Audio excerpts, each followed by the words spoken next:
പാവം കോടീശ്വരൻ, വേദനിക്കുന്ന കോടീശ്വരൻ എന്നൊക്കെയാണ് NDA സ്ഥാനാർത്ഥിയും കേന്ദ്രമന്ത്രിയുമായ രാജീവ് ചന്ദ്രശേഖരനെ പറ്റി ഇപ്പോൾ നാട്ടുകാർ പറയുന്നത്. കോടിക്കണക്കിന് സ്വത്തുള്ള ഈ ബിസിനസ്സുകാരൻ വെറും 680 രൂപയാണ് കഴിഞ്ഞ വർഷം ടാക്സ് അടച്ചത്.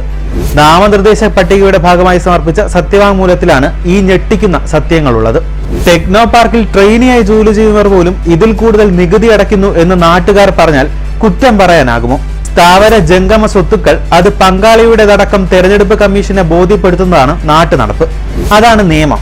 ഇതിൽ കള്ളത്തരം കാണിച്ചാൽ നിയമപ്രകാരം പിഴയും തടവും അനുഭവിക്കണമെന്നാണ്.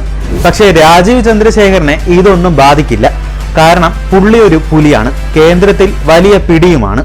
2018 കർണാടകയിൽ മത്സരിക്കുമ്പോഴേ രാജീവ് സ്വത്ത് വിവരങ്ങൾ മറച്ചുവെച്ചെന്ന് ആരോപണം ഉയർന്നിരുന്നു. മാധ്യമങ്ങൾ വൻ അന്വേഷണ റിപ്പോർട്ടുകൾ പുറത്തുവിട്ടിരുന്നു. പക്ഷേ അന്നൊന്നും BJP-ക്കാരോ കേന്ദ്ര സർക്കാരോ തിരഞ്ഞെടുപ്പ് കമ്മീഷനോ കണ്ട ഭാവം നടിച്ചില്ല. ഇന്നും അത് തന്നെയാണ് നടക്കുന്നത്. 2012 ദ ഫിനാൻഷ്യൽ ടൈംസിന് രാജീവ് ചന്ദ്രശേഖർ നൽകിയ ഒരു അഭിമുഖത്തിൽ തനിക്ക് ലംബോർഗിനിയും ജെറ്റ് വിമാനവും ഉണ്ടെന്ന് അദ്ദേഹം പറഞ്ഞിട്ടുണ്ട്. 2010 രാജീവ് ചന്ദ്രശേഖർ ജെറ്റ് വിമാനം സ്വന്തമാക്കിയത് മാധ്യമങ്ങളിൽ വലിയ വാർത്തയായിരുന്നു.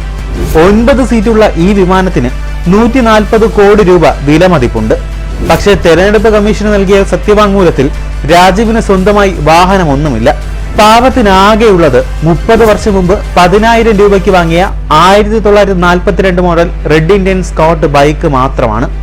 മറ്റൊരു പ്രധാന കാര്യം, 2018 രാജ്യസഭാ തെരഞ്ഞെടുപ്പ് സമയത്ത് നൽകിയ സത്യവാങ്മൂലത്തിൽ 65 കോടിയായിരുന്നു രാജീവ് ചന്ദ്രശേഖർ ആസ്തി കാണിച്ചത്. അതിപ്പോൾ ഏതാണ്ട് പകുതിയോളം കുറഞ്ഞു. രാജീവിനും ഭാര്യ അഞ്ജുവിനും ആകെയുള്ളത് 36 കോടിയുടെ ആസ്തി എന്നാണ് നിലവിൽ തെരഞ്ഞെടുപ്പ് കമ്മീഷന് നൽകിയിരിക്കുന്ന വിവരം. രാഷ്ട്രീയത്തിൽ ഇറങ്ങും മുമ്പ്, അതായത് കേന്ദ്രമന്ത്രിയാകും മുമ്പ് രാജീവ് ചന്ദ്രശേഖറിന് ഒറ്റ മേൽവിലാസമാണ് ലോകത്തുണ്ടായിരുന്നത്: വൻകിട ബിസിനസ്സുകാരൻ.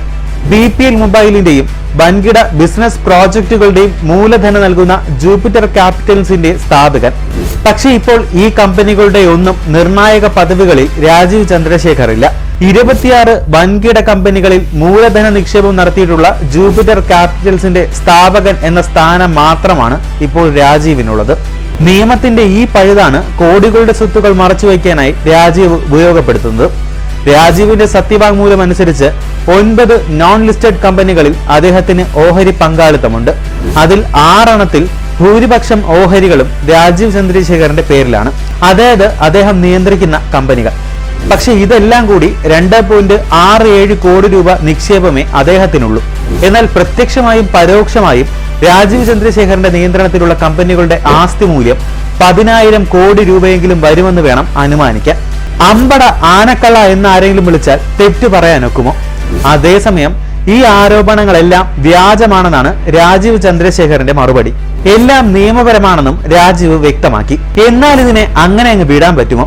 രാജീവ് ചന്ദ്രശേഖർ സ്വത്ത് വിവരങ്ങൾ മറച്ചുവെച്ചെന്ന പരാതിയുമായി LDF രംഗത്തെത്തി. പ്രധാന കമ്പനിയായ ജൂപ്പിറ്റർ ക്യാപിറ്റൽസിനെ കുറിച്ചുള്ള വിവരങ്ങൾ പോലും ഉൾപ്പെടുത്തിയിട്ടില്ലെന്നാണ് മുഖ്യ തെരഞ്ഞെടുപ്പ് ഓഫീസർക്ക് നൽകിയ പരാതിയിൽ ആരോപിക്കുന്നത്.